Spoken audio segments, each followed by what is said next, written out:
Number 14. Revenge via mutilation. In April 2015, 28-year-old Shayna Lauren Sims entered a funeral home on Creek Native American territory near Tulsa, Oklahoma, by posing as a beautician. But she did the exact opposite of beautifying the remains of 38-year-old Tabitha Lynch, who she believed her husband had been having an affair with prior to her death. Sims mutilated the body of her romantic rival by removing Lynch's hair, chest, and a toe right before her scheduled viewing. A court originally convicted Sims of burglary, desecrating a corpse, and other charges. She was sentenced to 16 years in prison. But in a shocking twist, she fought her conviction based on the notion that state authorities could not rightly prosecute her since the crime occurred on Native American tribal territory. In her argument, Sims, who is not a tribal member, asserted that because Lynch was a tribal member, the state lacked proper jurisdiction to pursue the case. She was released in 2021 after serving more than 4 years behind bars. But that wasn't the end of it. The state continued to fight for its ability to hold Sims accountable to its justice system, and the case went all the way to the Supreme Court. In a landmark ruling in late 2022, the court re-awarded the state some of its power, ruling that it has the authority to prosecute a non-tribal member who commits a crime within one of the 6 tribal territories that Oklahoma recognizes. The new decision poses major complications for the dozens of cases that were overturned or thrown out on the basis of the prior decision, which held that the state could not prosecute suspects in crimes involving victims who are tribal members and which occur on tribal land. In many cases, federal and/or tribal authorities picked up cases that the state declined to prosecute, but Sims' case was an exception. State authorities were outraged by Sims' release from prison, but until the ruling was reversed, their hands were tied and there was nothing they could do about it. At this point, the future of the case seems unclear, but it appears as though authorities seem intent on doing everything in their power to ensure that Sims returns to prison. Number 13. A missing head. When Anthony Parisi, the co-founder of a wholesale grocery company, passed away in 1986 at age 83, his body was taken to Yanantuono Funeral Home in Mount Vernon, New York. Employees went to prepare his body for burial the next day, only to discover that someone had skillfully removed the elderly man's head with a sharp surgical tool, such as a scalpel or a razor. For some unknown reason, someone had entered the funeral home during the night, decapitated Parisi, and damaged other parts of his body in what appeared to be a professional job. Oddly, however, there were no signs of forced entry, and the property's caretaker had checked on the site several times throughout the night, according to Deputy Westchester Medical Examiner Louis Rowe, who spoke with the Associated Press following the horrifying incident. Even more bizarre was the fact that nothing else in the funeral home was disturbed or out of place, suggesting that whoever went in there and mutilated Mr. Parisi was on a very specific mission. The missing head was never found, and the case remains a complete mystery to this day, with police remaining baffled over why someone committed the disturbing act. Authorities investigated numerous theories and leads, including cult activity, revenge, or perhaps the doings of a mentally deranged person. But none of these ideas panned out, leaving your guess as good as anyone else's when it comes to explaining the bizarre beheading. Number 12. TriState Crematory Scandal. Ray Brent Marsh took over his family's respected crematorium when his father fell ill in 1996. Located in the family's backyard in Noble, Georgia, the TriState Crematory's operations fell apart under Ray's leadership for unknown reasons. A utility worker called police in 2000 and reported seeing bodies laying around the property, but authorities failed to follow up on the tip. The following year, the Environmental Protection Agency supposedly investigated a similar tip, but found no evidence of wrongdoing. Law enforcement finally began taking the claim seriously when, in 2002, someone found a human arm while walking their dog in the woods surrounding the crematorium. Police found 339 bodies that were never cremated as they should have been, with some having sat at the site for as long as 5 years. Some bodies were in caskets, while others were carelessly strewn about the property. Others were dumped in holes in the ground or piled on top of one another. Out of all the bodies, 133 were never identified. Ray's lawyer argued that his mental state was foggy from mercury poisoning, causing him to fall behind on work. Prosecutors, on the other hand, believed that Ray never wanted to be involved in the family business and was more or less just lazy. He was charged with 787 felonies, including 149 counts of tampering with a corpse, and received a 12-year prison sentence. He served his time and was released in 2016. The cleanup process at the site came at the hefty cost of $10 million, with taxpayers footing the bill. Marsh wrote a public letter of apology ahead of his release from prison, but for many of his victims, it was more than a little too late to say sorry. Number 11. A vanished corpse. 25-year-old Julie Mott tragically lost her battle against cystic fibrosis in August 2015. After her memorial in San Antonio, Texas, on what would have been her 26th birthday, her body was taken away with plans to send it to a crematorium. But the next morning, staff found Julie's casket empty and with damaged hinges. There were no signs of forced entry into the building overnight, leading investigators to believe that someone stole Julie's remains during a 3-hour time period after the memorial service ended and before the chapel was locked at the end of the day.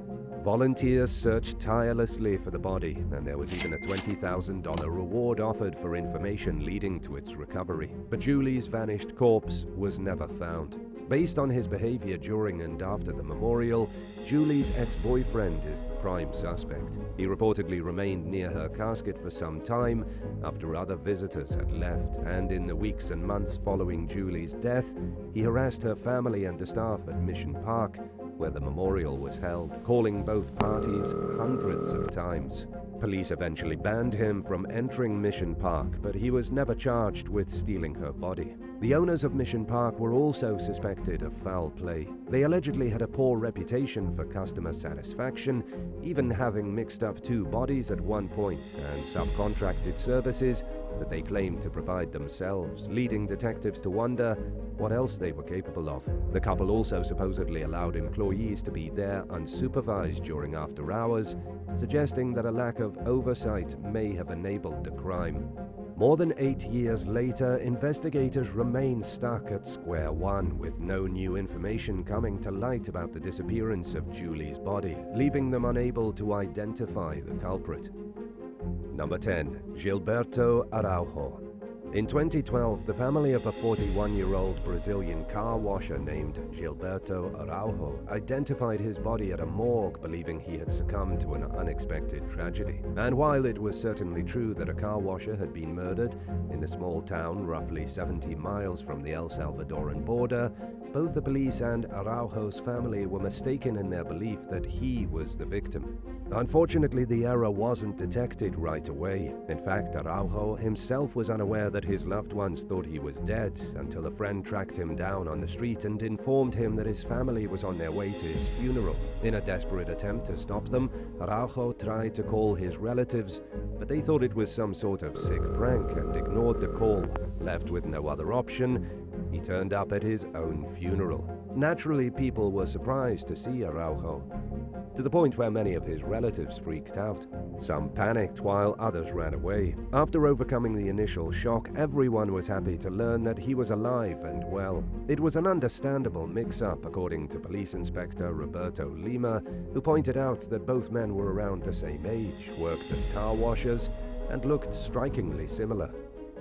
Number 9. Corrupted cremains.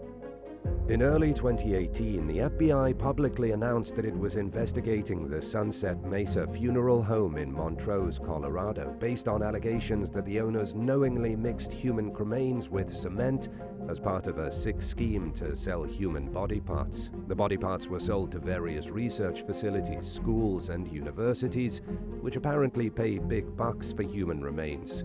To make up for the missing ashes and avoid suspicion of what would have otherwise been suspiciously light bundles of cremains, employees at the funeral home added some cement powder. In some cases, entire bodies were sold, and the family was given entirely fake ashes. The illicit operation was driven by pure greed.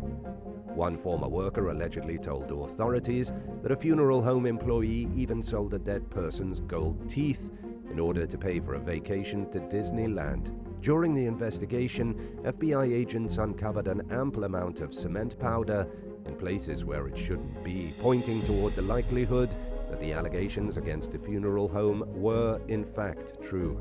Authorities ultimately brought charges against 46-year-old Megan Hess, who ultimately took a plea agreement. As part of the deal, which was reached in early 2023, she admitted that from 2010 to 2018, she and others stole bodies and harvested body parts from hundreds of victims. Hess was sentenced to 20 years in federal prison in exchange for pleading guilty to 1 count of mail fraud and aiding and abetting.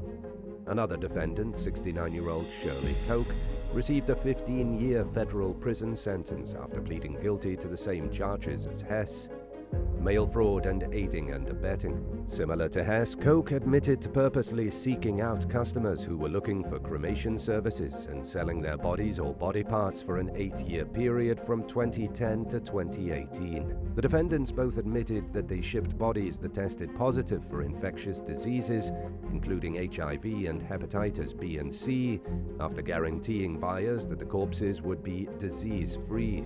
During their sentencing hearing, the judge admonished the women for preying on people during times of grief and sadness and mutilating the corpses of deceased individuals whose families had entrusted them to handle the remains with utmost care and respect. The judge further added that while nothing can repair the losses suffered by the victims, hopefully the lengthy prison sentences can provide some form of resolve that allows them to close a dark chapter in their lives and move on.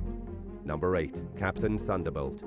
During the late 19th century, a so-called gentleman robber named Frederick Ward, better known as Captain Thunderbolt, became famous among Australians in northern New South Wales. He was well known for being a generous Robin Hood-like figure who was always polite to his victims, never used violence, and redistributed the spoils of his crimes to locals in need.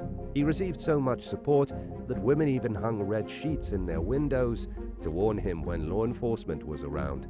The police supposedly got to Ward anyhow and shot him dead in 1870. At least that's what the official record claims. But one legend holds that Captain Thunderbolt actually escaped his life of crime in Australia and reached California before ultimately settling in Canada, where he led a quiet life until 1903. According to Ward's descendants, the police mistakenly shot the bandit's uncle when they were on the hunt for Captain Thunderbolt. The family alleges that police covered up the mix-up by simply claiming that they had killed Ward himself when that wasn't the case. Authorities had even held a funeral for Ward, which his relatives claimed was all part of the ruse. In attendance was a tall woman dressed all in black, including a veil which obscured her identity. Those who believe Ward's death was faked think it was him in disguise, mourning his uncle at his own funeral. Number 7. Damianos Cremation Services. An unlicensed Miami-based business known as Damianos Cremation Services International flew under the radar for years before being busted for mishandling ashes and bodies. Joseph Damiano and his son Anthony's arrests came following the discovery that a crematorium in the neighboring state of Georgia had dumped over 300 bodies into the forest after its equipment broke down. The case prompted Florida authorities to inspect the state's 146 crematories. This led to suspicions against 65-year-old Damiano, who somehow remained in business after being accused of illegally renting out corpses to a local mortuary school and facing legal judgments to the tune of $39 million. 2 funeral homes had accused Damiano of letting students practice embalming on the bodies of Jewish individuals, which is explicitly forbidden according to the religion's customs. Moreover, Damiano had allegedly opened up a side business under an employee's name to evade legal allegations against him in another part of the state. Even worse, former employees claimed that Damiano often mixed the ashes of different people together and that he ordered employees to add extra ashes to the remains of children. When a woman named Heather Smith accused him of doing just that to her young daughter's remains in 1998, Damiano didn't even show up to court. He was also accused of losing a woman's ashes and dumping people's ashes in the parking lot of his business rather than scattering them according to their loved ones' wishes. A 2002 investigation found that Damiano had rented out as many as 600 dead bodies for $110 each, and it came to light that prosecutors had a tough time pursuing him because many of his businesses were in other people's names. In fact, numerous people had won cases against Damiano, but unfortunately were never able to cash in on their settlement. Damiano was arrested for trafficking and operating without a license, but this apparently didn't stop him from continuing to scam the general public. In 2016, news headlines revealed that he had started a cremation service out of Colorado, and that customers were accusing him of mishandling ashes, making them wait for months to receive their loved ones' ashes, and even holding people's ashes for ransom. Number 6. A convenient burial.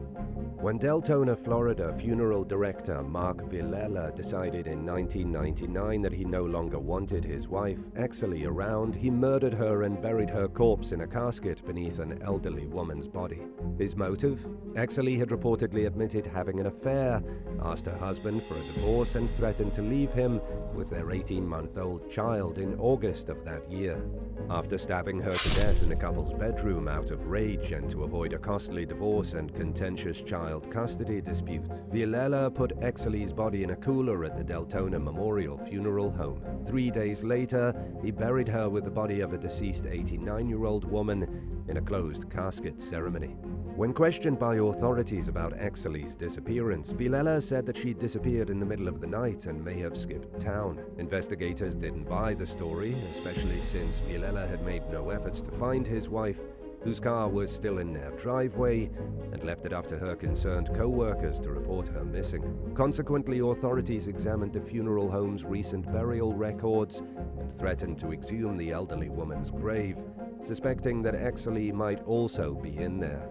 Knowing the walls were closing in on him, Villela confessed to the crime. His defense attorney argued that the killer expressed genuine remorse in video footage of the confession, but prosecutors claimed that Villela only admitted to his wrongdoing to lessen the sting when he knew there was no getting away with the crime.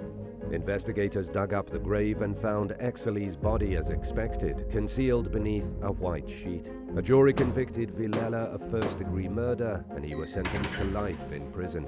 Exley's family brought a lawsuit against Villela for their slain loved one's wrongful death, and also sued the funeral home for failing to properly supervise Villela as an employee.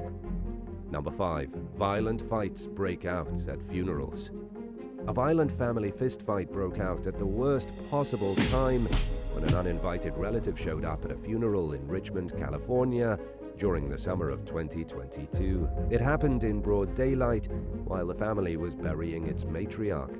The uninvited attendee, an unnamed 36-year-old from Bay Point, allegedly started the brawl with his sister's boyfriend after being asked to leave and refusing. He then escalated it by attempting to run his sister over with his vehicle.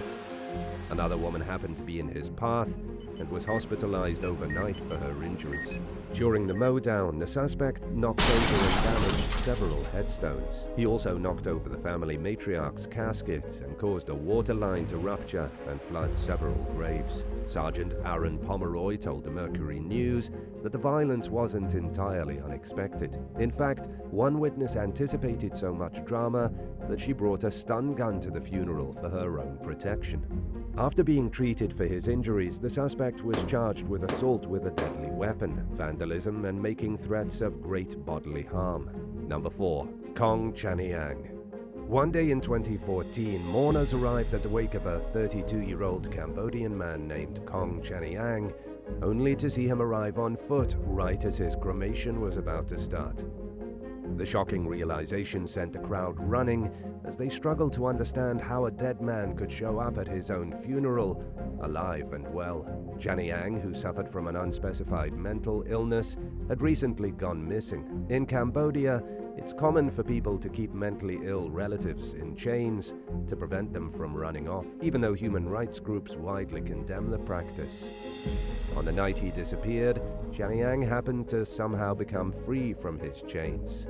5 days after Chanyang vanished, a decomposing body was found floating in a nearby river. It was mistaken for Chanyang's corpse, even though it really wasn't. wasn't, and nobody caught on to the mix-up in time to stop his family from arranging his funeral. Although the troubled man's presence at his own wake understandably caused a lot of confusion and shock, Chanyang's father was just happy to see his son alive. Speaking with the Phnom Penh Post, he said that he simply walked up to Chanyang and took his hand. After realizing that he wasn't a ghost, he instructed villagers and authorities not to be afraid of his son and that he was actually alive. The unidentified body was handed over to authorities. Number 3. Crooked funeral home owners face justice. Acting on a tip from a former employee in 2015, inspectors discovered disturbing evidence of serious misconduct at an Arkansas funeral home. More specifically, they came across bodies stacked on top of each other in the cooler. Outside the cooler, the inspectors found multiple unembalmed bodies. Altogether, they discovered dozens of mishandled corpses. Authorities charged the funeral home's owners, Leroy and Rod Wood, as well as its director, Edward Snow, with 13 counts of felony abuse of a corpse. Additionally, the Arkansas State Board of Embalmers voted to close the funeral home. According to a criminal affidavit, employees reported that the business began to get overwhelmed months earlier due to an unusually high number of death calls. After being denied their due overtime pay for cremating bodies, part-time workers refused to provide their services until the company got current with their pay. It was at that point that the bodies began to accumulate, according to local station KATV, leading to even more frustration among the employees who continued to work. And even though the Woods were lacking the funds necessary to keep their existing funeral home running properly, they continued planning the opening of a second location. To make matters worse, when workers complained that there were too many bodies coming in, the owners allegedly responded by saying that they were being blessed, which seems more than a little delusional from the outside looking in. At one point shortly before the inspection, the director, Edward Snow, was supposed to spend the weekend cremating several bodies in order to alleviate the growing backlog. This would enable the owners to avoid paying the overtime they so desperately wanted to get out of paying to their regular employees, but he didn't do it as promised, according to an employee. As the bodies continued to stack up, the owners allegedly placed coffee cans filled with deodorizer near them to combat the smell. Employees were reportedly shocked that management continued to accept bodies into the funeral home, even when there was literally no more space left. In or outside of the cooler, they were fined $50,000 for their poor judgment. Number 2. Funeral home standoff leads to shooting. In July 2017, Las Vegas police were called to a funeral home where a man later identified as 48-year-old Douglas P. Jacobs II was sitting next to some sprinklers outside. He was soaked to the bone with sweat, shaking, and was refusing to move. When a security guard tried talking to Jacobs, the troubled man allegedly revealed that he was armed with a gun and told the guard to continue moving along.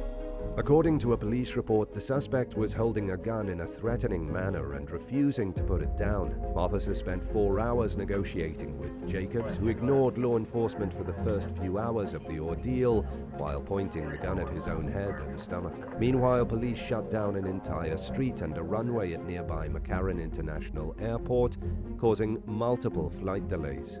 At one point, the officers asked Jacobs to remove the magazine from the gun and clear the chamber. He allegedly replied by only removing the magazine and telling the cops that he wanted them to shoot him. Jacobs eventually became receptive to speaking with crisis negotiators, but the situation took a downhill turn when he accidentally shot himself in the right shoulder. He was rushed to the hospital, where doctors thankfully determined that he was going to live. But along with the good news came some bad. Although Jacob's mental state seemed to have garnered some level of sympathy, he was held criminally responsible for his behavior. After being treated for his injuries, he was booked on 1 count of resisting a public officer with a deadly weapon. The outcome of the situation is unclear, but hopefully he got whatever help he needed.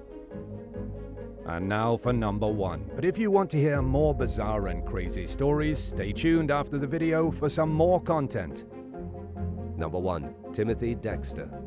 Even before he faked his own death, American businessman Timothy Dexter was known for his eccentric behavior. Born in 1748 to a family of farmers, he struggled to move upward on the social ladder and make a name for himself. Dexter left home at a young age and made a failed attempt to become a leather dresser in Boston. In the meantime, he met and married a wealthy woman named Elizabeth Frothingham. The couple settled down in a rich neighborhood where their neighbors included historically famous names like John Hancock.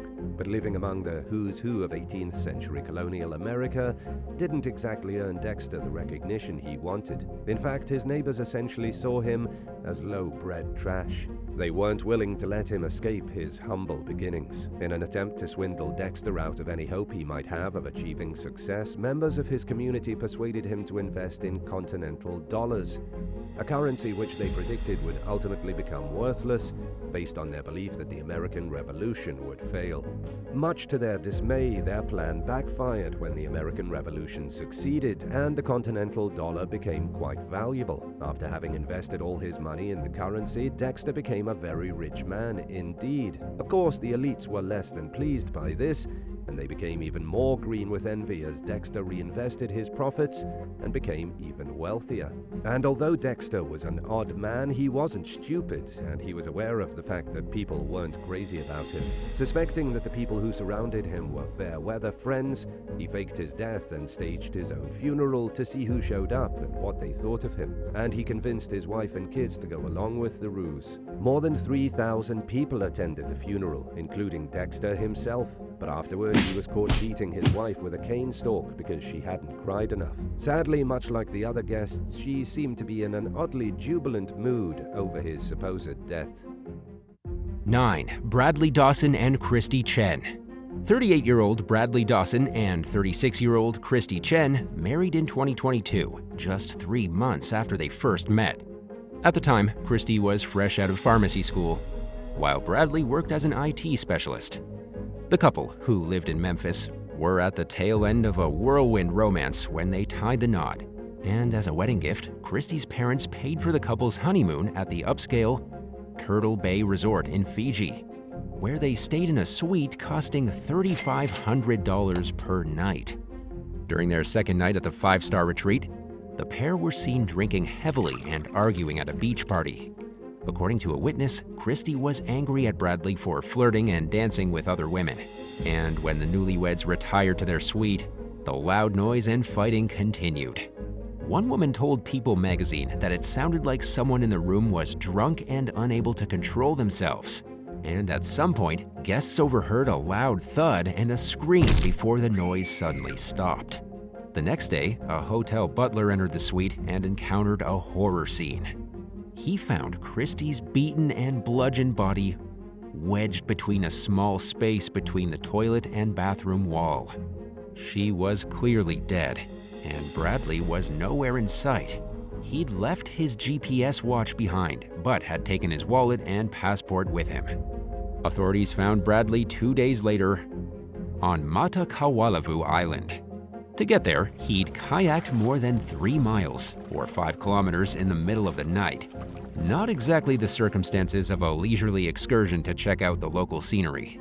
Investigators believe that Bradley was planning to catch a boat to mainland Fiji in hopes of fleeing the country from there.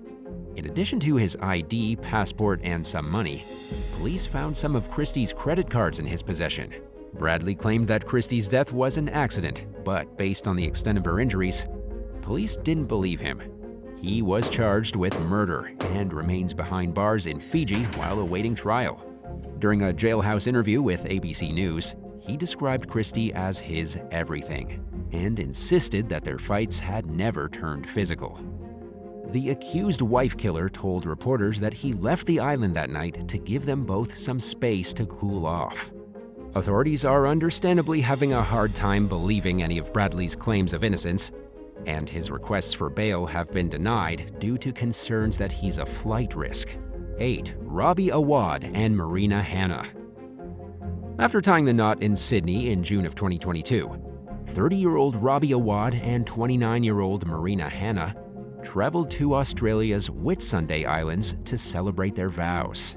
But what was meant to mark the beginning of a long life together took a horrifying turn when Robbie lost control of a golf cart he was driving, causing it to roll over.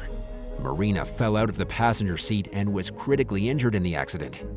Bystanders attempted CPR, but they were unable to revive the young woman, and she was pronounced dead at the scene. Robbie was clearly devastated by the loss of his wife just days after their wedding. But being grief-stricken didn't spare him from police scrutiny in the aftermath of the tragedy.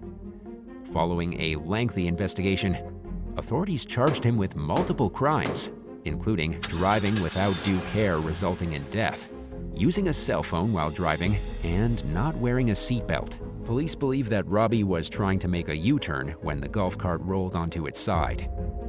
And neither he nor Marina were wearing their seatbelts, which may have contributed to Marina's death. Nearly a year after Marina's passing, Robbie pleaded not guilty to the charges, so the case is ongoing. 7. Shantel Bayer and Sven Fuchs. Assuming nothing major goes wrong, a honeymoon in the exotic wilderness could easily qualify as the vacation of a lifetime. But unfortunately for one newlywed South African couple, things went terribly wrong during a trip to the Aloe Ridge Hotel and Game Reserve outside Johannesburg. 24-year-old Shantel Bayer and her husband, Sven Fuchs, spent their honeymoon accompanying a group of others on a game drive at the reserve. And during the excursion, the couple stopped to look at some rhinos. But just moments after they posted for a photo in front of the giant mammals, one of the rhinos charged at Bayer and gored her from behind with its horn. She was taken to the emergency room with severe injuries, including a collapsed lung and several broken ribs. And she spent the next week hospitalized in the intensive care unit. Bayer blamed the attack on the group's guide, Alex Richter. She claimed that Richter had encouraged her and the other group members to stand near the rhinos for their photo op, and she felt that he should have known that it was dangerous to get as close to the creatures as they did. Richter also allegedly encouraged the rhinos to come closer to the group with food. The game reserve declined to comment on the attack, but continued to advertise the ability to view rhinos at close range on its website. 6. Louis Bennett and Isabella Helman. The United States Coast Guard is used to dealing with a lot of strange and straight-up scary situations. But they received an especially bizarre call for help in mid-May 2017, when a dual British and Australian citizen named Louis Bennett contacted them from a life raft off the coast of Florida. A helicopter rescued the stranded sailor, who told authorities that he and his wife of 3 months, a Cuban-American woman named Isabella Helman, had departed from the U.S. on their catamaran several weeks earlier for a delayed honeymoon. He claimed that they sailed to Saint Martin, Puerto Rico, and Cuba. Bennett also said that after leaving Cuba for the return voyage to Florida, he asked Isabella to take over the boat's controls for the night while he slept. He was then awakened several hours later when the boat struck something. But when he went up on the deck, Isabella was nowhere to be found. According to Bennett's version of events, the boat began to capsize, so he got on a lifeboat and called for help. But his story didn't add up. When the Coast Guard rescued Bennett, they found a collection of silver coins in his possession that he'd reported stolen a few weeks earlier. They were worth tens of thousands of dollars, but it still seemed odd that Bennett thought to grab them during what he described as a potential life or death emergency at sea. Investigators were also confused by the fact that he didn't have Isabella wear a life jacket or any other safety gear when she took over the boat. Bennett was an experienced sailor, and the events he described didn't reflect the actions of someone with his level of seafaring knowledge. And he'd clearly taken his time packing the lifeboat with provisions and valuables before calling for help, which made it difficult to believe that he was experiencing the level of distress he described. Isabella's body was never found, but the catamaran was recovered. Based on an FBI analysis, authorities speculated that Bennett may have tried to deliberately sink the boat. And naturally, it made law enforcement wonder if Isabella's disappearance was truly an accident. Further investigation revealed that the couple had a tumultuous relationship. They had a 3-year-old daughter together and had recently gotten married in what seemed like a last-ditch effort to make things work amid constant fighting. At the very least, it seemed as though Bennett had acted with deliberate negligence for his wife's safety in a situation where he knew her life could be at risk. But it also seemed plausible that he'd murdered Isabella. After a lengthy investigation, federal prosecutors charged Bennett with second-degree murder. they accused him of wanting Isabella out of the picture so he could live his life as he pleased. They believe that he chose to kill her rather than divorce her because he wanted to inherit her money and assets. But they knew they faced an uphill battle when it came to proving a murder had occurred, and they weren't sure they could meet the burden. Instead of risking a trial, prosecutors offered Bennett a plea deal for a reduced charge of involuntary manslaughter. And in the end, he accepted and was sentenced to 8 years in federal prison. To Isabella's loved ones, the sentence was a far cry from justice, and their anger is understandable. But the plea deal seemed like a safer alternative than putting Bennett's fate in a jury's hands and hoping for a guilty verdict in a case that was far from rock solid. At his sentencing, Bennett apologized to Isabella's family and waived his right to appeal. But he's never outright admitted to any wrongdoing. And in addition to his prison sentence, he was ordered to pay his late wife's family nearly $23,000 in restitution. 5. Annie and Shrien Dewani. Annie Hindoka was raised in Sweden by parents of Indian descent who were forced to leave Uganda during the 1970s, when the president expelled all Asians from the country. In 2009, during a trip to London, she met her future husband, Shrien Dewani, a British millionaire. They maintained a long-distance relationship until early 2010, when Annie moved to London. And despite some difficulties in their relationship, they became engaged 2 months after Annie's arrival in the UK. Then, 5 months later, in October 2010, they got married in Mumbai. Following their wedding, Annie and Shrien traveled to South Africa for their honeymoon. They spent the initial days in Kruger National Park before heading to Cape Town. After landing at the airport, they took a taxi to a nearby luxury hotel. And during the ride, they struck up a conversation with the driver, Zola Tongo, who offered to be their tour guide. The couple and Tongo then made plans to meet the next day. Tongo picked them up the following evening, dropping them off at a local restaurant for dinner. They reunited with Tongo after the meal, and while driving through the Gugulethu township outside Cape Town, their car was hijacked by 2 armed men. The subsequent events remain somewhat unclear, but according to the account given to the police, the carjackers drove a short distance before throwing Tongo out of the car. Then, just 20 minutes later, the suspects robbed Shrien, taking his money, watch, wallet, and cell phone before ejecting him from the vehicle. Shrien later informed the police that he pleaded with the carjackers to release both him and Annie, but they refused, claiming they only intended to steal the car and not harm them. A passerby noticed Shrien in distress on the roadside and helped him call for assistance as the car sped away. The following day, Annie was discovered dead with a single gunshot wound to her neck in the back of Tongo's taxi. And at the time of her death, she was only 28 years old. During the investigation into the murder, various allegations emerged. 2 men, Mizwama Doda Kwabe and Zolile Mingen, were identified as the armed carjackers. Both reportedly admitted to their involvement during police questioning, while Monde Bolombo, a receptionist at the Dewani Hotel, allegedly confessed to participating in the kidnapping. But all 3 suspects claimed that the killing was unintentional. Further evidence also implicated Zola Tongo in the failed robbery. Initially presenting himself as a victim, Tongo eventually confessed as mounting evidence contradicted his account. The suspects later changed their stories as well, accusing Shrien Dewani of hiring them to murder Annie. Shrien has never publicly addressed his wife's murder, but consistently denies any involvement in the crime. Monde Bolombo, the hotel clerk, received immunity in exchange for testifying against the other suspects. Zola Tongo pleaded guilty to murder in 2010 and was sentenced to 18 years in prison.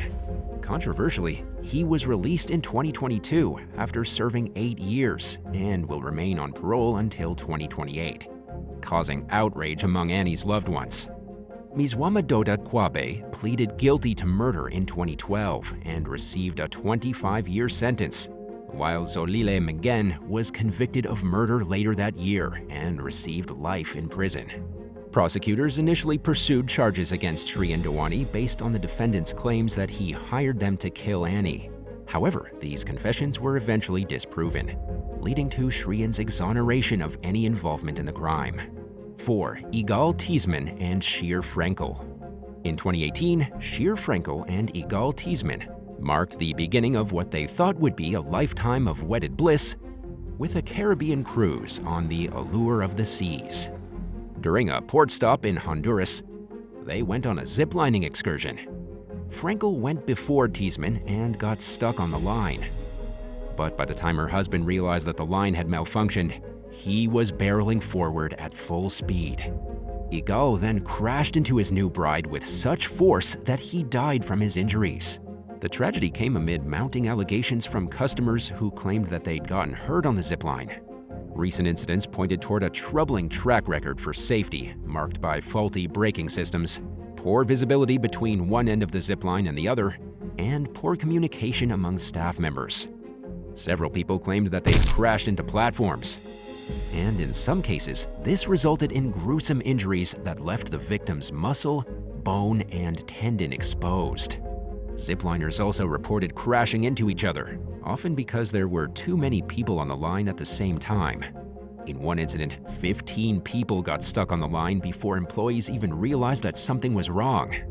In a lawsuit seeking over $1 million in damages, Sheer Frankle accused Royal Caribbean of failing to disclose that the activity was run by a separate company and falsely advertising top-notch safety standards. And while the outcome of the lawsuit is unclear, it's safe to assume that no amount of money could fill the hole in Frankle's heart, caused by the untimely loss of her husband. 3. Ben and Michaela McCaffrey. 27-year-old Irish language teacher Michaela McCaffrey married her soulmate John McCaffrey in 2011.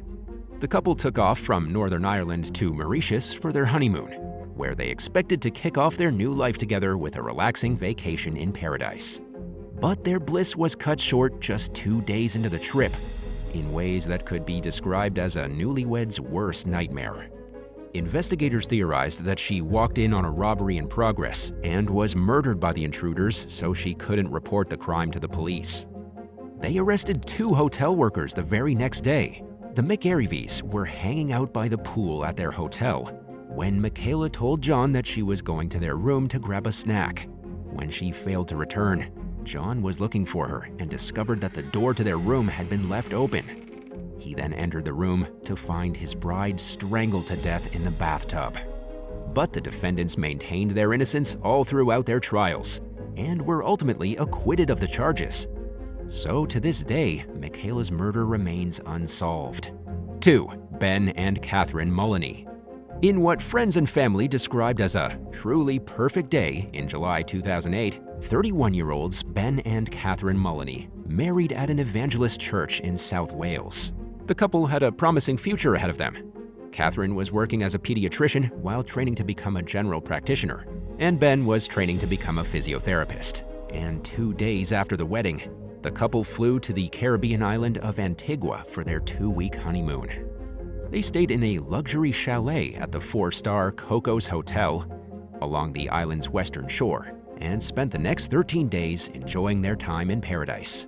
After eating dinner at the hotel's restaurant on the last night of their trip, Ben and Catherine returned to their chalet and went to bed. The couple was then awakened hours later at around 5:00 a.m. when a pair of armed intruders barged into their cottage. In what can only be described as a truly senseless act of violence, the burglars shot the pair in the back of the head at close range, while making off with a small amount of cash and 2 cheap cell phones. Other hotel guests overheard the gunshots and rushed to the Mullany's aid. But it was too late to save Catherine, who died instantly from the gunshot. Ben was still conscious, but was quickly slipping away. Good Samaritans did what they could to try stabilizing him, but by the time paramedics arrived, he was in a coma. He was flown back to the UK, where a team of specialists did everything in their power to try saving him. But unfortunately, he died a week after the attack. Just a month after Ben and Catherine exchanged vows, they were buried outside the same church. In the aftermath of the horrifying crime, a British team of detectives traveled to Antigua to assist with the investigation. Of the London Metropolitan Police believed that the intruders entered the Mullany's hotel room with the main intention of committing a murder, and that robbery was only a secondary motive. 2 weeks after the double murder, a 43-year-old local shopkeeper named Juanita Anderson was robbed and shot dead in a similar fashion, leading authorities to believe that the same killers had struck again.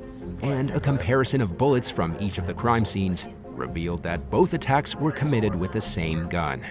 DNA evidence found at the scene of Juanita Anderson's murder traced back to a young man named Avi Howell. And further investigation connected a second suspect, Kenyal Martin, to the crimes as well. Police found gunpowder residue on both men's clothing and linked the suspects to stolen property from the murders following raids on their homes. Authorities charged Howell and Martin each with robbery, receiving stolen goods, and 3 counts of murder. And they were convicted of all 3 murders in 2014, on the day following the 3-year anniversary of the Mullany's deaths. In the end, they were both sentenced to life behind bars. 3 years later, though, Avi Howell escaped from prison. But the next day, he was fatally shot during a confrontation with a police officer. 1. Marcelo Pichi and Claudia Aguilera. Paraguayan prosecutor Marcelo Daniel Pichi Albertini made a name for himself by successfully prosecuting numerous high-profile cases, such as crimes involving international drug cartels, mafia-style crime organizations, and celebrities. He was also heavily involved in Paraguay's largest-ever operation against the cocaine trade and money laundering. Marcelo's work earned him a lot of praise among law enforcement and leaders throughout the international community, including the US government, but he also undoubtedly created many powerful enemies along the way. In May of 2022, he took a break from working to go on a honeymoon with his new bride, journalist Claudia Aguilera. The couple traveled to Colombia's Baru Peninsula, a popular tourist area off the Cartagena coast. They were still enjoying their time away from the hustle and bustle of daily life 6 days later when Claudia told Marcelo that she was pregnant. It was great news, but their joy would be short-lived. Later that same day, while the pair relaxed on their hotel's private beach, 2 men arrived at the property on jet skis. One of them approached the couple and shot Marcelo in the head and neck, and afterward, the men fled the scene. People immediately suspected that Marcelo was killed in connection with his work on cases against some of the most powerful figures of the criminal underworld. During his time in Paraguay, he'd relied on bodyguards to protect him. But he went on the honeymoon without a security detail. And it seemed like a safe idea because not even the Colombian police were aware that Marcelo was in the country. But the people who wanted him dead apparently had their ways of finding out where he was. Shortly after Marcelo's murder, authorities arrested 5 out of 6 suspects in connection with the case. 4 of the suspects pleaded guilty to murder and were each sentenced to 23 years in prison, while a 5th suspect opted to plead not guilty and fight the case. And unfortunately, the 6th suspect remains at large. But there may have been more people involved in planning Marcelo's death. The mastermind of the crime has never been found, and it's unclear exactly who ordered the hit. Detectives believe organized crime groups are responsible for coordinating the murder, and that the Brazilian prison gang First Capital Command may have been a key player in the scheme. Thanks for watching. Would you rather attend a funeral of a loved one only to learn that they were alive and that there had been a terrible identity mix-up, or find out that you had received a bag of powdered cement instead of a loved one's ashes? Either situation would undoubtedly be traumatic, but which one would be worse? Let us know in the comments below, and don't forget to subscribe. See you soon. Bye.